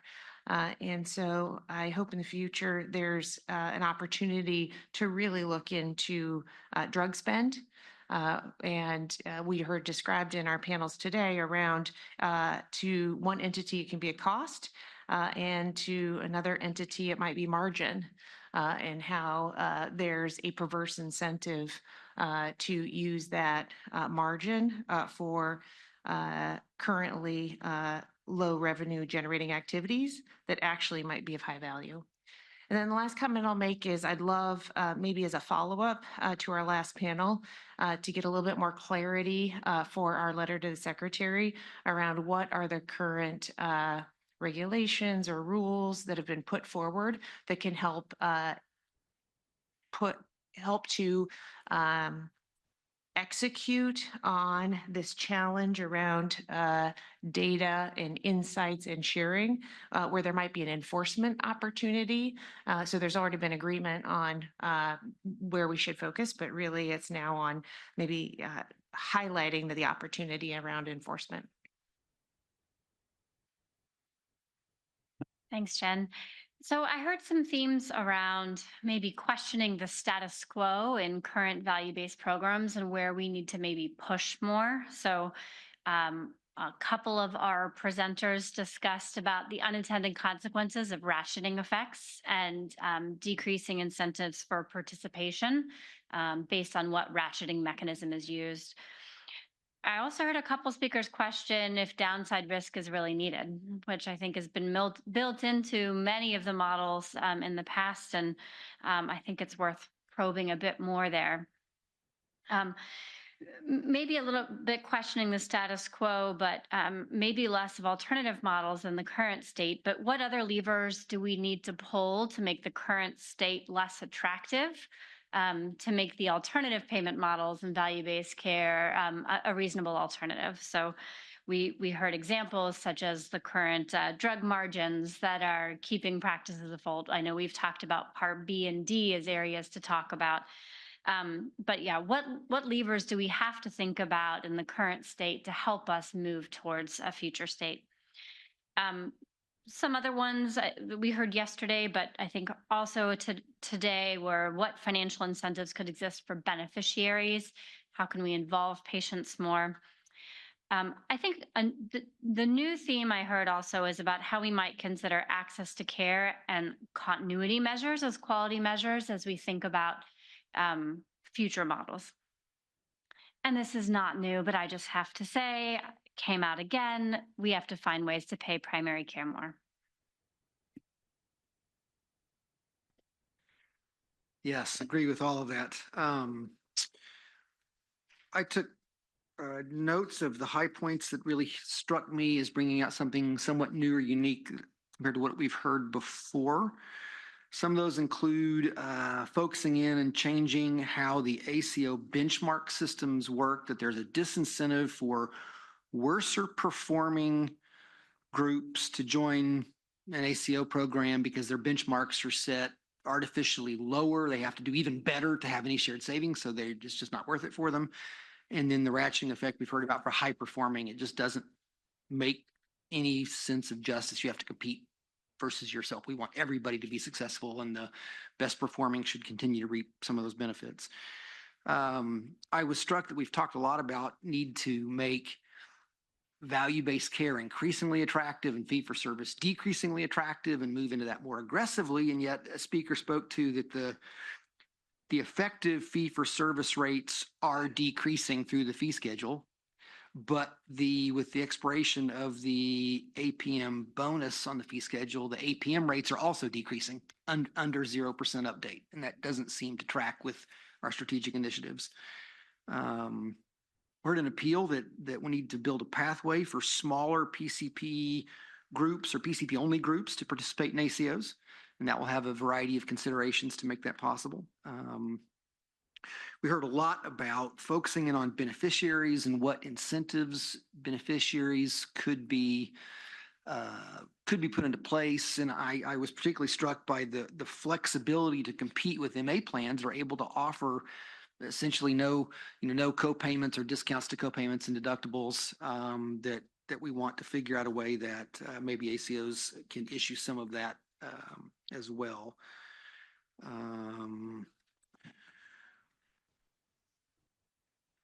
Heard some powerful words about and I know it's in progress, but to accelerate into collapsing the site of service payment differential that moves everything to outpatient hospital departments and hospitals instead of ambulatory.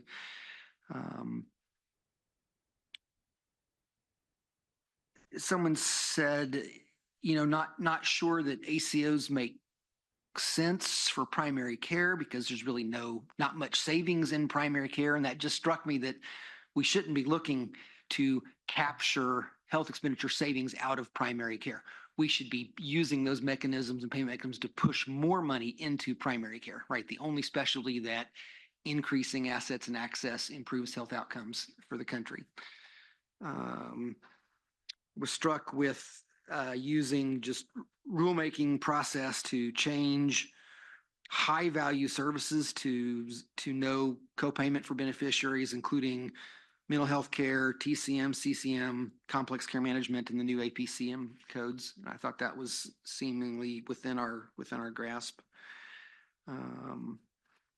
Heard this last panel really appealing to us to standardize social determinative health screening and then define the demand signal. And I think having worked in that area as well, I would just say there are many good screeners. Just pick one and declare this is your standard. And I agree, it's probably not a single yes answer to a need that is a demand signal, but just define it. And then the normal process will make that update as research comes out. So that's my take homes. I can add just a little bit to what the colleagues have said. I felt like it was a little bit like a tale of two cities for me.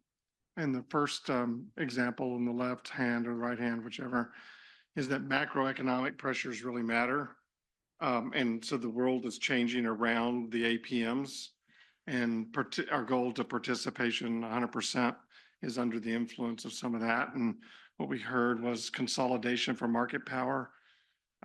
As we all know, pushes up prices where possible in healthcare, and that increases the gap between the actual costs of healthcare and the quality that's delivered.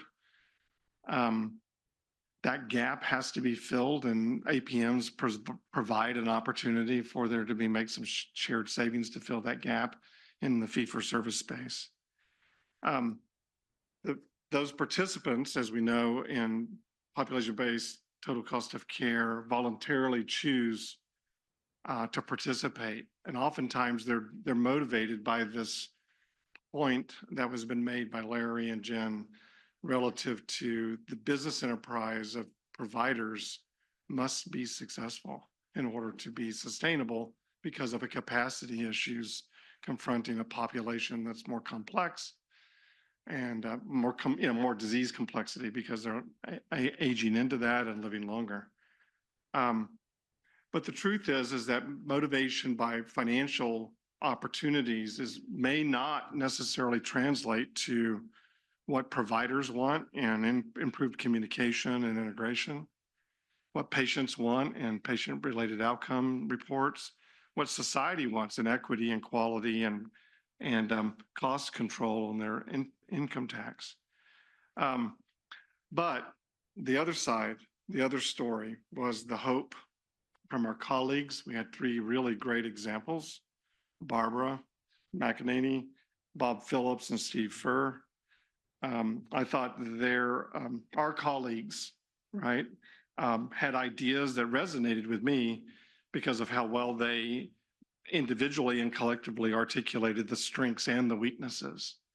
And we may have actually heard from them and others yesterday the key ingredients to how APMs could actually stabilize the capacity of the future that will provide the access to patients and families.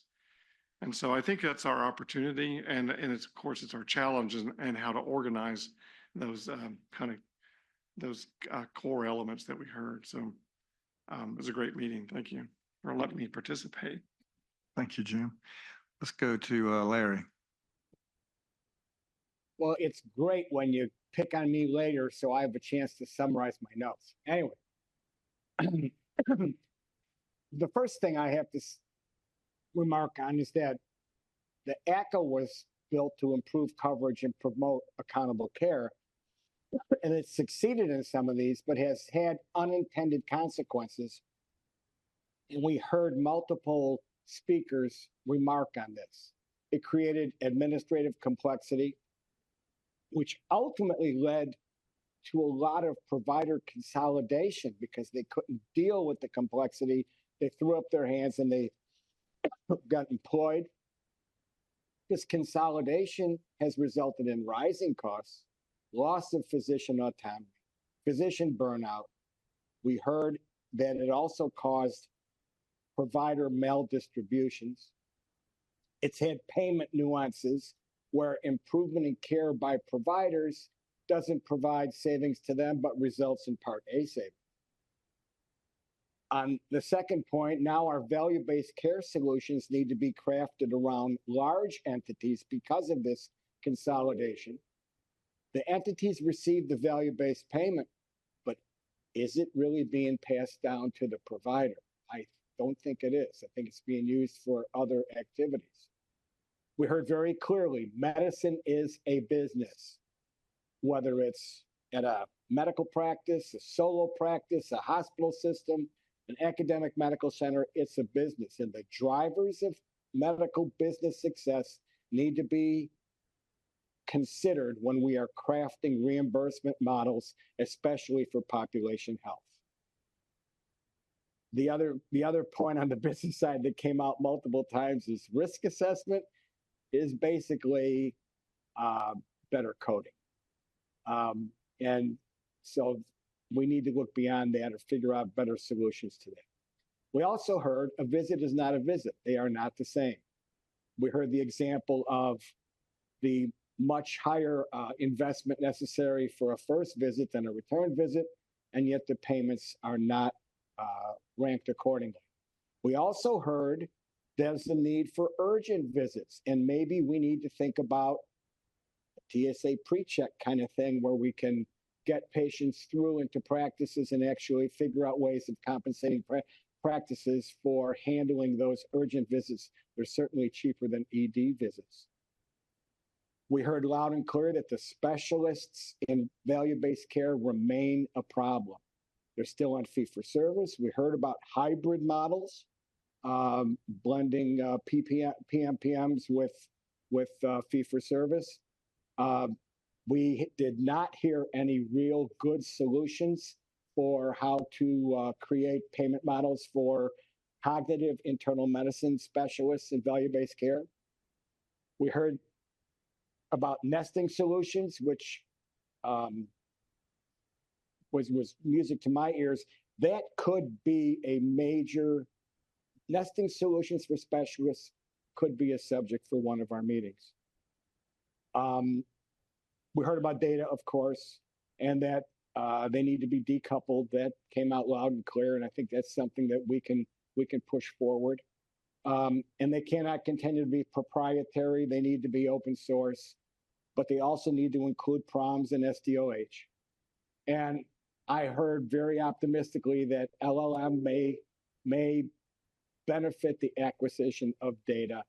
That was really something very encouraging. I like to close with quotes. I love the quote, Medicare Disadvantage Plans. I love that. That was great. Barbara said that. I heard if we fund it, they will come.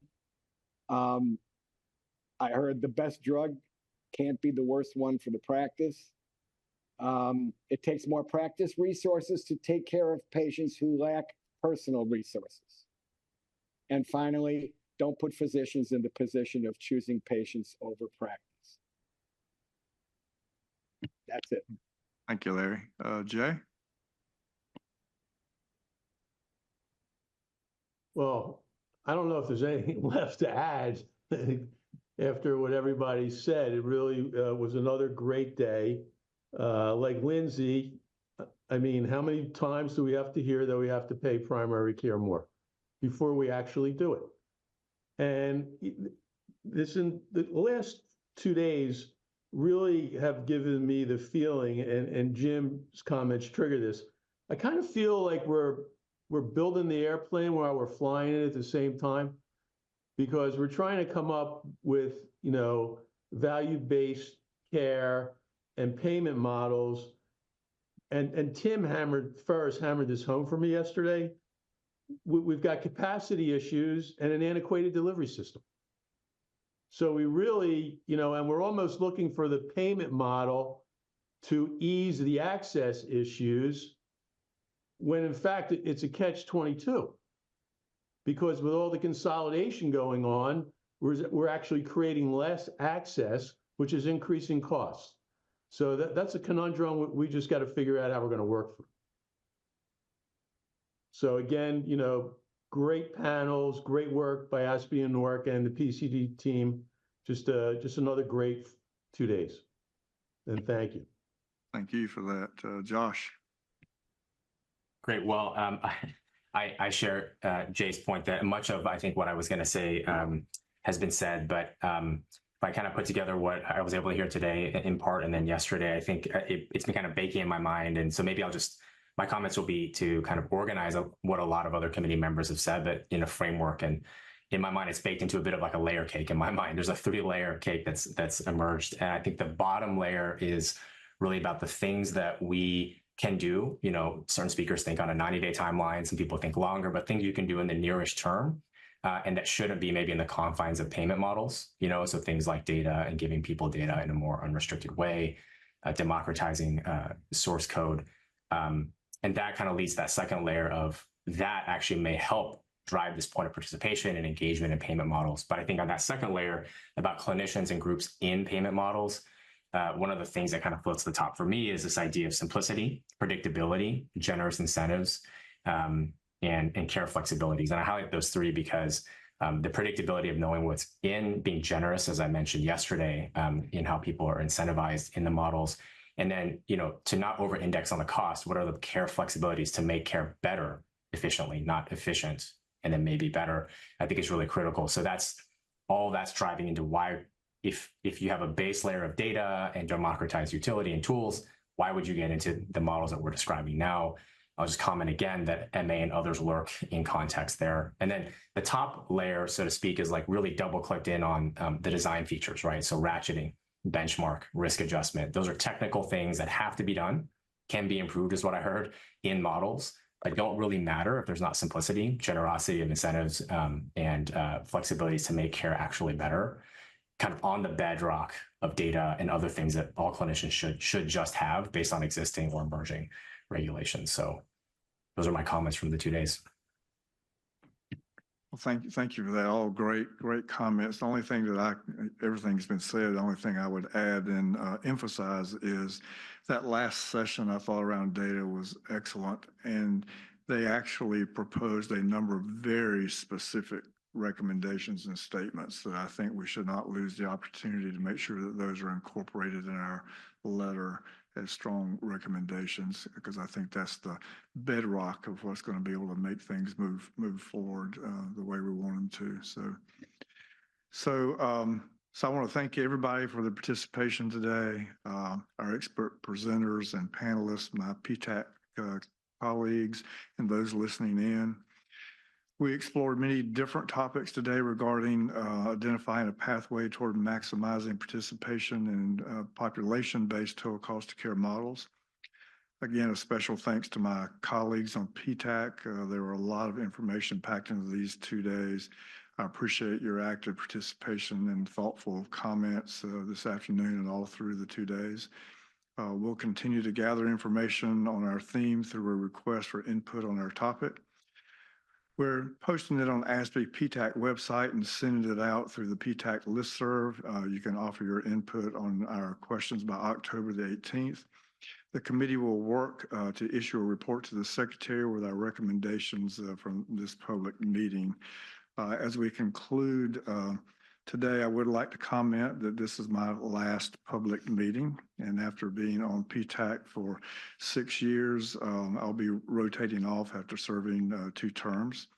I want to express my deep gratitude to my fellow PTAC members, the ASPE and NORC staff who've done just such an amazing job and are clearly so dedicated. Together, I think we have had some meaningful impact in achieving our patient-centered care and innovation visions. It's been a true privilege to contribute to this work. I look forward to seeing the continued work and expect this very capable team with the new chairs to continue to move things forward. In addition to myself, Jen is rotating off too, so I'm going to hand it to Jen for any comments. Well, I couldn't agree more that 6 years goes so fast. I too would like to thank ASPE staff and my colleagues who give many tireless volunteer hours and are each experts in their own right and why they were selected, but really to create a payment system that values high quality, equitable care and thinking about how to be a good steward of limited resources. And this forum is so important to shine the light on national best practices and give a voice to those who are in the field to describe the challenges. And I hope this group continues to have the opportunity to use this format to try to achieve these important goals around improving the health of all Americans. So thank you for the opportunity and privilege to serve with all of you. Thank you, Jim. Turn it over to We're Laura. going to miss the two of you. So we'd like to officially thank both of you for the deep contributions and impact that you've had in the committee over the last few years. It's been an absolute pleasure to co-lead the PTAC with you, Angelo. I will be staying on PTAC, and I'm really excited to hand over the co-chair leadership role to Chinni and Lee, who will be taking over for our next meetings going forward. So you're in very good hands, and we look forward to the next phase of the organization. We didn't get a chance to ask Audrey or any of the staff if they had additional comments or questions. Is there anything else that you wanted to add? No. And then with that, I just want to say one final thank you to the committee and the expert presenters for joining us to make this a memorable and informative PTAC public meeting. And I think you should adjourn it. Our last adjournment. Meeting adjourned.